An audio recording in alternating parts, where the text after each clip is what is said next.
Magandang umaga po ulit mga kapatid. Tutuloy naman po natin yung atin pong ginagawang pag-aaral na tayo po ay ginagabayan para sa pag-aaral natin ng banal na kasulatan. Atin pong tatandaan na ang layunin po nitong ating pag-aaral na ito ay para ba ma-expose tayo dun sa mga dapat nating bigyan ng pansin kapag nagbabasa tayo ng salita ng Diyos upang nang sa ganon makatulong ito para makuha natin yung ideya o yung punto na nais ipaabot ng sumulat ng salita ng Diyos sa kanyang mga tagapakinig at ganoon din naman yung mensahe ng Diyos para sa atin. Para kapag tayo nagbabasa ng salita ng Diyos, meron tayong kahit papaano ay mga naaalalang mga bagay na dapat nating isaalang-alang upang ating maunawaan sa abot ng ating makakaya yung pong mga talata na ating binabasa. Bilang review lamang po, tinignan ko po yung aking yung petsa kung kailan natin pinag-aralan yung Kabanata 2 ay October. So siguro po ay hindi nyo na ganun katanda, pero paalala lang po sa atin sa ating review. Ating pong nakita doon po sa mga pangungusap o sa mga sentence na tayo ay pinaalalahanan na tignan yung mga paulit-ulit na mga salita para magbigay sa atin ng emphasis. Kapag inuulit-ulit yung mga salita ay maaaring merong nais ipahabatid o paunawa yung pong sumulat. Ganon din po ang pagtatambal o pagtutunggali, pagtutulad, mga listahan, sanhi at bunga, mga tayutay o yung mga figures of speech, mga talinhaga, verse number, and then 7, mga pang-ugnay o conjunction na mahalaga po ito, nagpapakita ito ng relasyon ng dalawang mga sentence, mga pandiwa o yung mga action words o salitang kilos para maunawaan natin ano yung ginagawa nitong ipinapakilalang tauhan. Kung nandoon ang pangalan ng Diyos, ano yung salitang kilos na nauugnay sa Kanya? Ano yung ginagawa ng Diyos doon sa talatang inyong binabasa? O di kaya naman ano yung ginagawa ng tauhan doon sa inyong binabasa? O di kaya naman po ay utos. Ano yung utos na ipinapagawa ng sumulat sa kanyang mga sinulatan? And then panghuli, mga panghalip o pronouns upang nang sa ganon, matiyak natin kung sino nagsasalita, sino ang kanyang kinakausap doon po sa mga talatang ating binabasa. Ngayon naman po, tandaan din natin na kung paanong ang bawat pangusap ay may mga pattern, gaya ng inuulit na salita na nakita natin sa listahan sa taas, ang mga talata naman, o yung pong mas malaking estruktura ng mga salita, ay sabi po diyan nagbibigay ng hugis at kahulugan. Ang mga pangungusap o ang mga ang mga talata o estrukturang ito ang ginamit ng mayakda sa pagpapahayag ng isang ideya. Again, mga kapatid, ang layunin po natin sa ating pag-aaral na ito ay maipakita sa atin yung mga ginamit ng mga nagsulat ng banal na kasulatan upang magpahatid ng idea o ng main idea ng mga talata sa atin. Upang nasa ganun, kaya sabi ko sa inyo kanina, para makuha natin kung ano yung nais sabihin ng sumulat sa kanyang mga sinulatan, nang sa ganon, makuha natin yung talagang mensahe at malaman natin kung paano natin ito i-apply sa ating buhay. So isa po sa mga dapat nating pansinin kapag mga talata, ulitin ko po, ang mga talata po ay binubuo ng maraming mga pangungusap o mga sentences. Maaari nyo pong tignan yung tinatawag po nating buod at detalye o sa English ay general and specific, na maaari din po itong magkabaligtad. Ano pong ibig sabihin nito? May isang malawak o general na pahayag na sinusundan ng mga specific na halimbawa o detalye o di kaya naman po ay mga aplikasyon. Maaari din po ito magkabaliktad na minsan inuuna ang mga detalye bago ibigay ang pangkalahatang buod.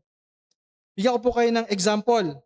Sa Romans chapter 12 verse number 9 to 13, isa po itong pangungusap. Pero kung inyo pong mapapansin, sabi po sa verse number 9, ang pag-ibig ay maging walang pagkukunwari. Yun po ay isang malaking statement o general statement na pag magmahal ka ng totoo. Hindi po ba? Ngayon, paano magmahal ng totoo? nagbigay si Pablo ng mga paraan o specific na aplikasyon at listahan. Sabi po niya, magmahal ka ng totoo. Paano po ito? Kapuotan ninyo ang masama. Sabi, mahalin mo kung ano ang totoo, katotohanan. Panghawakan ang mabuti. Magmahalan kayo ng may pag-ibig bilang magkakapatid. Sa pagpaparangal sa iba ay magunahan kayo.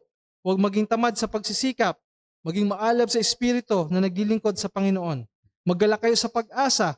Maging matiisin sa kapighatian, matiyaga sa pananalangin. Magbigay sa mga pangailangan ng mga banal at magmagandang loob sa mga dayuhan. Yan daw po yung binigay ni Pablo ang mga detalye kung paano ang iglesia sa Roma ay magagawa yung pag-ibig na walang pagkukunwari. Minsan naman po nagkakabaliktad.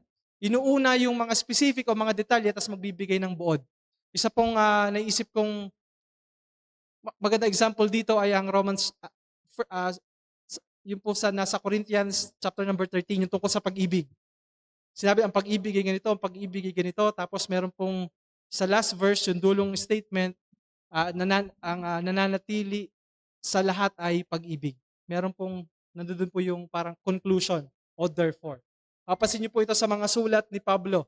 Inuuna niya, halimbawa, ito nga, kaya nakita natin sa Romans chapter number 12, yung conclusion niya, o yung general statement, bago ang detalye o specific. Minsan naman po, unang mga specific, bago niya sasabihin, therefore, o sa makatuwid bagay, saka sasabihin po yung general statement. So pag may nakita po kayong ganyan, yan po ay binigyang pansin ng sumulat. Mahalaga po yan yung pansinin para makita nyo po yung idea na sinasabi ng sumulat ng salita ng Diyos. Para po sa mas technical na term, ginagamit po yan po yung tinatawag na deductive at saka inductive reasoning or teaching. Ginagamit po nila yung paraan. Okay, so pansinin nyo po yan pag kayo po yung nagbabasa. And then question and answers o tanungan at sagot. Ito po ay ginagamit para po nagbibigay ang mayakda ng isang tanong. Madalas ay rhetorical o hindi siya humihingi ng sagot siyempre dahil ito ay sulat. Ano po? At pagkatapos ay sinusundan ito ng sagot o paliwanag. Kapag may nakita po kayong tanong, mag-aano na po yung inyong isip na kailangan nyo ng ekstrang pagbibigay ng oras at panahon sa tanong na ito dahil meron siyang pinupunto. Makakatulong ito upang malaman kung paano sinasagot o nire-resolba ng sumulat ang mga specific na problema. Kapag may nakita po kayong question at saka answers sa talatang inyong nabasa, maaari ninyong ipagpalagay na ang iglesyang ito ay dumaranas ng ganitong pagsubok o dumaranas sila ng ganitong o naniniwala sila sa ganitong prinsipyo o ganitong maling katuruan.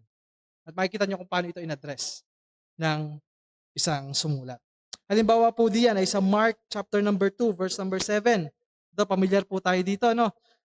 Sabi po ng Panginoong Jesucristo sa kanyang mga kausap, nandoon siya sa isang bahay, sino ang makakapagpatawad ng mga kasalanan maliban sa Diyos? Nagbigay siya ng tanong. Sino ang merong kakayanang magpatawad kundi ang Diyos lamang? Tanong po yun. Para papag-isipin yung mga nakikinig at tayo ng mga nagbabasa, teka, sino nga ba lamang ang merong kakayanang magpatawad kundi ang Diyos lamang? Pero nagbigay ang Panginoong Jesucristo ng sagot sa verse number 10.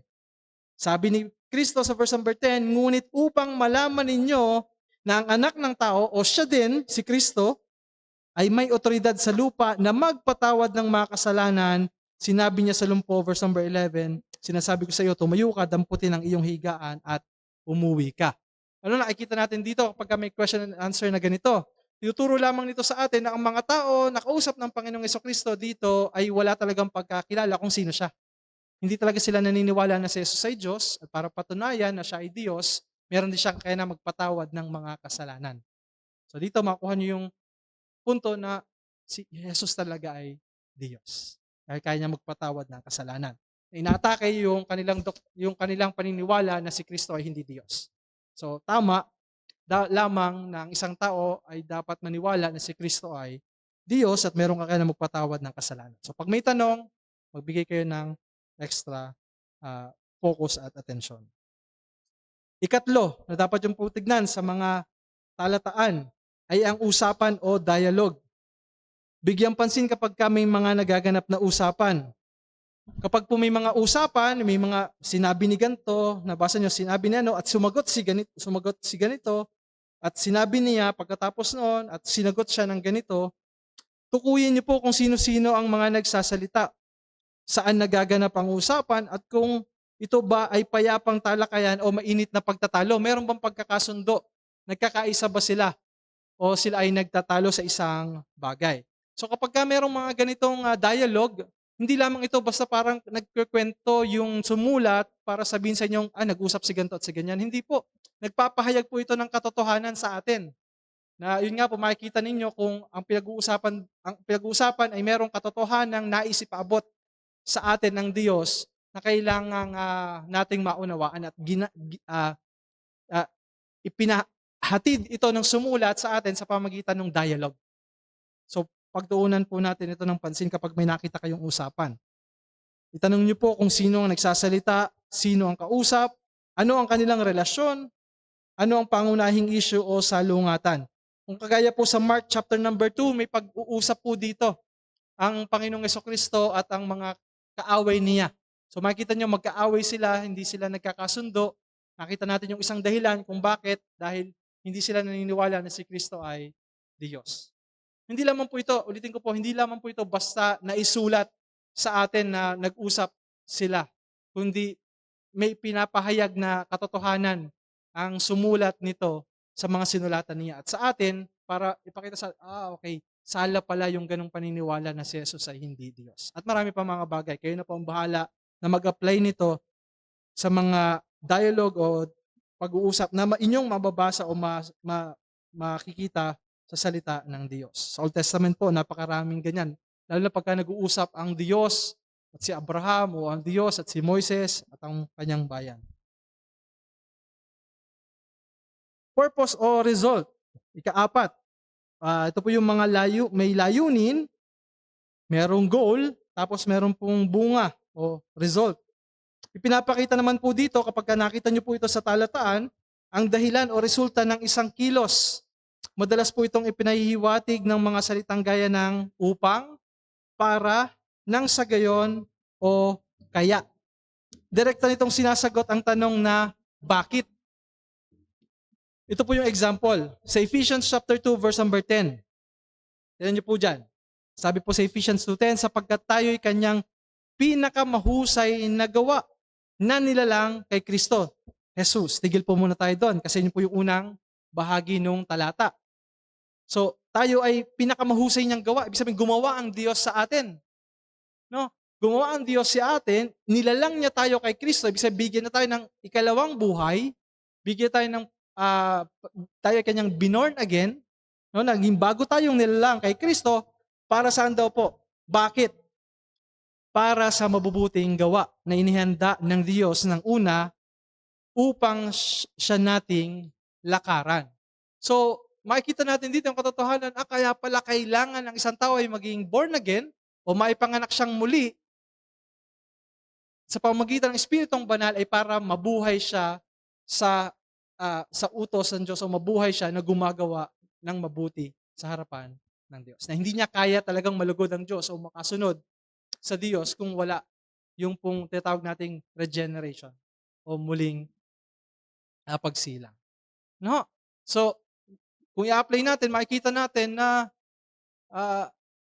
kaya natin sa biyaya ng Panginoon na hindi magpatuloy sa kasalanan at mabuhay na sumusunod sa Kaniya. Panglima, means o paraan. Pinapaliwanag naman po dito kapag nakita niyo po ito sa ating talataan, yung mga paraan, pinapaliwanag naman po nito kung paano nakakamit ang isang layunin. Nakita po natin na mayroong mga result o may mga purpose. Ngayon po, binibigay sa atin yung paraan kung paano. Binibigay ang pamamaraan, kasangkapan o tagapamagitan na ginamit. Kung ang layunin ay sumasagot sa bakit, ang paraan naman ay sumasagot sa paano. Ano po?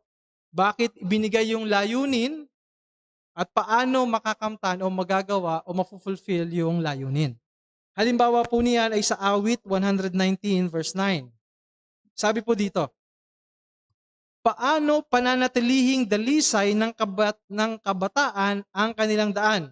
So paano daw ang isang youth o ang isang kabataan ay mabubuhay ng matuwid o banal o dalisay sa harapan ng Diyos. Sabi po diyan, yung sagot, sa pamamagitan ng pag-iingat nito ayon sa iyong salita. Ibig sabihin, kailangan mo daw palang ang iyong buhay, ingatan mo ang iyong buhay sa pamamagitan ng ang iyong buhay ay dinadala mo sa salita ng Diyos. Na ang salita ng Diyos ang nagiging direksyon ng iyong buhay para mabuhay ka na dalisay sa iyong pabumuhay dito sa lupa. So, binibigyan paraan. At napakarami po mga example. Again, yan po ay nagbibigay sa atin ng idea na merong layunin ng Diyos para sa iyo at para sa akin at nagbigay siya ng paraan para ito'y ating magawa. At nandoon po ang sagot sa talata. Ika-6, conditional clause o mga kondisyon. Ang karaniwan po nito, makikita natin yung anyo o yung talata na merong kung at pagkatapos ng ilang mga salita, makikita natin salitang kung magkagayon o kung gayon, na nagpapakita ng kondisyon upang mangyari ang isang resulta. Pinapakita po nito na ang malinaw na ugnayan ng sanhi at bunga. Sanhi at bunga or cause and effect. Halimbawa po sa 1 John chapter 1 verse number 6. Nandiyan po yung unang salita, kung. Sabi po dyan, kung sinasabi nating tayo'y may pakikisama sa Kanya, ano po ibig sabihin nun? Kung sinasabi natin na tayo ay mga ligtas, kung tayo ay tunay na mga ligtas, ano po sabi dyan? Pero tayo ay lumalakad sa kadiliman, nagsisinungaling tayo at hindi natin ginagawa ang katotohanan. Kung may isang mananampalataya daw po pala na nabubuhay sa kasalanan at hindi kinikilala ang paghahari ni Kristo sa kanyang buhay, hindi niya maaring sabihin na siya ay tunay na mananampalataya. Nandiyan po yan sa mga talata, ginagamit po yan ng mga sumulat. Meron pong condition. Sa kabilang banda naman, kung ikaw ay tunay na mananampalataya, huwag ka nang magpapatuloy sa kasalanan. Hindi mabubuhay ka na sumusunod sa kalooban ng Diyos. Ika-7. Dito naman po yung mga actions or roles ng Diyos at saka ng tao. Lagi natatandaan din na ang salita po ng Diyos ay ang main character ay ang Diyos. No, nakikita natin yan mula Genesis hanggang Revelation na kung papaanong nandoon ang Diyos, pagdating sa bagong tipan, nandoon ang Diyos, si Kristo na nagkatawang tao, at siya ay, yun nga pong pakikisama niya sa tao na talagang hindi natin lubos maunawaan kung bakit ang taong makasalanan ay talagang tinutubos ng Diyos at inaaring ganap ng Diyos at tanggap ng Diyos at kinukuha ng Diyos para maging miyembro ng kanyang kaharian at pamilya. So, mahalaga na dahil nga meron tayong nakikitang ganong tema sa salita ng Diyos, mahalaga na nakikita o pinibigyan natin ng pansin kapag doon sa mga talatang ating nababasa, nandoon ang Diyos. At yun nga, tinitingnan natin yung kanyang ginagawa. Ano yung ginagawa niya. And then ganun din, yung mga tao na nakikita natin yung kanilang ugnayan. Bakit po ito mahalaga? Dahil makakatulong ito para makita natin kung ano nga yung mga ayaw ng Diyos, ano yung kanyang kinasusuklaman, at kung ano yung iniibig ng Diyos na maipamuhay at makita ng bawat isa sa atin. So mahalaga pong binibigyan natin ito ng mga pansin para makita natin yung mga aplikasyon nito sa ating buhay. Mahalagang itanong natin anong ginagawa ng Diyos at anong ginagawa ng mga tao at anong kanilang ugnayan. Halimbawa na lamang po sa Ephesians 5 verse number 1 to 2. Sabi po diyan, kaya kayo'y tumulad sa Diyos. Diyan ang pangalan ng Diyos. Tuladan daw siya. Salitang kilos po yung tumulad. Yan po ay utos. Tumulad sa Diyos. Gaya ng mga anak na minamahal. At lumakad kayo sa pag-ibig, gaya ng pag-ibig ni Kristo sa atin. At ibinigay ang kanyang sarili para sa atin bilang handog at alay sa Diyos upang maging samyo ng masarap na amoy. Doon pa lamang po sa mga unang bahagi ng ating talata nakikita natin na tumulad tayo sa Diyos. Bakit? Dahil tayo ay kanyang tinuring at tayo ay kanyang ginawang mga anak. Na ang Diyos pala ay hindi lamang Diyos sa atin bilang ating manlilikha, tayo pala ay inako o tinanggap ng Diyos bilang kanyang mga anak. Ang Diyos po pala sa isang mananampalataya, sa atin ng mga sumasampalataya ay Ama. At tayo ay tinuturing niyang mga anak. Doon pa lamang po sa unang mga bahagi ng talata. Nakikita natin yung ugnayan ng tao at ng Diyos o ugnayan ng Diyos at ng mananampalataya. Pangwalo, pansinin din po ninyo yung mga damdamin. Mga salitang may damdamin. Bigyang diin ang mga salitang may matinding emosyonal o matinding emosyon. Ang halimbawa po ay kapag nabasa yung salitang nakikiusap o di kaya naman ay kaaway. At mga salitang may ugnayan sa pamilya kagaya ng pag may nabasa ka tawag anak ko o aming ama. Mabasa niyo po yan. O nakita niya ang kanyang ina. No? Lagi natatandaan na ang Biblia ay book about relationships. Hindi lamang mga impormasyon. Ito ay talagang nagpapakita ng relationships. Pansinin niyo po sa Galatians 4:12-16. Sabi po ni Pablo, mga kapatid. Yan po ay pagpapakita ng emosyon.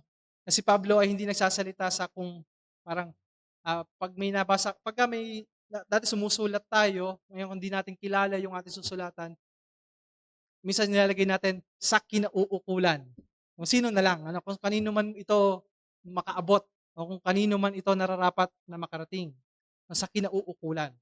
Parang blanco, parang wala tayong nakukuhang o naibibigay na emosyon. Pero pagka nakalagay doon sa unang sulat na dear mahal, meron punong-puno dear inay, inay kong mahal, dear tatay. Merong emosyon. At ginagamit po ito ng mga sumulat. No? Ginagamit po ito ng mga sumulat para magpakita din ng katotohanan.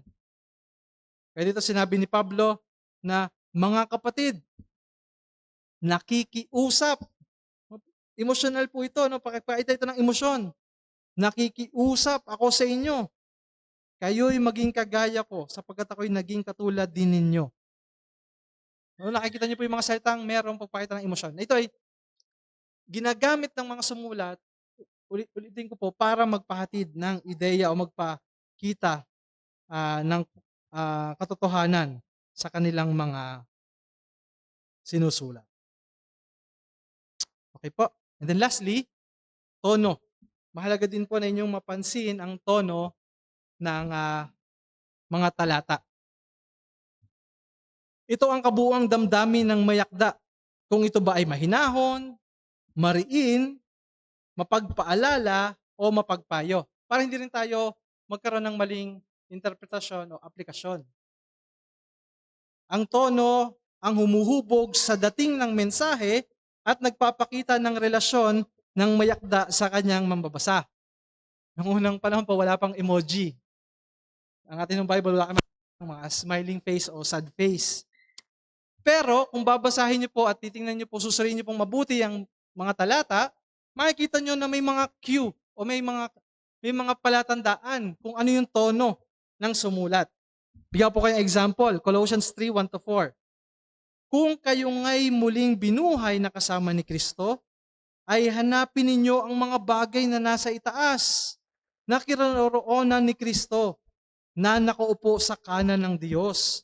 Ituon ninyo ang inyong pag-iisip sa mga bagay na nasa itaas, hindi sa mga bagay na nasa ibabaw ng lupa, sapagkat kayo'y namatay na, at ang inyong buhay ay natatagong kasama ni Kristo sa Diyos.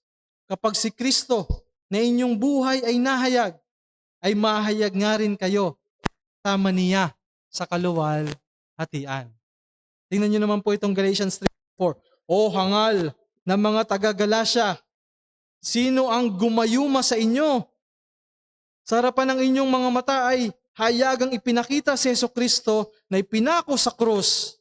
Ang tanging bagay na nais kong matutunan mula sa inyo ay ito, Tinanggap ba ninyo ang Espiritu sa pamamagitan ng mga gawa ng kautusan o sa pamamagitan ng pakikinig sa pananampalataya? Napakahangal ba ninyo? Nagpasimula kayo sa Espiritu. Ngayon ba'y nagtatapos kayo sa laman? Inyo bang nararanasan ng maraming bagay ng walang kabuluhan? Kung tunay nga na ito ay walang kabuluhan. Magkaiba po yung tono. Paano po natin binasa, bakit po natin binasa ito ng ganito? Nakita niyo po yung exclamation point. At saka yung salitang hangal. Hindi niyo po sabihin na, ang hangal-hangal mo. No? Ang tigas ng ulo mo. Hindi ho ganun. Kundi makikita nyo pa lamang sa mga salitang ginamit na iba yung tono. Talagang may pagtutuwid.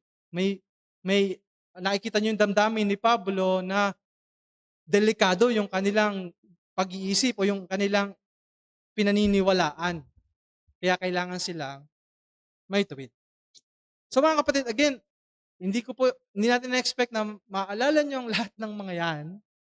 Pero sana po, kapag ka nagbasa na kayo ng mga talata sa Bagong Tipan at saka sa Lumang Tipan, mapasin nyo na, ba teka lang, may exclamation point. Ano yung tono ng Diyos dito?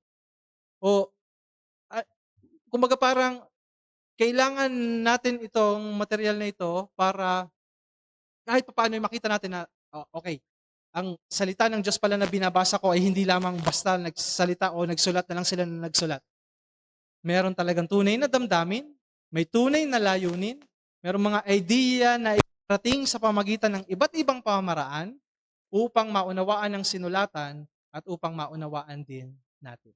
Sana po makatulong yan sa inyo at maging mas makabuluhan at mas kapanapanabik ang inyong pakikinig ng salita ng Diyos sa pag-aaral sa inyo pong mga personal na devotion.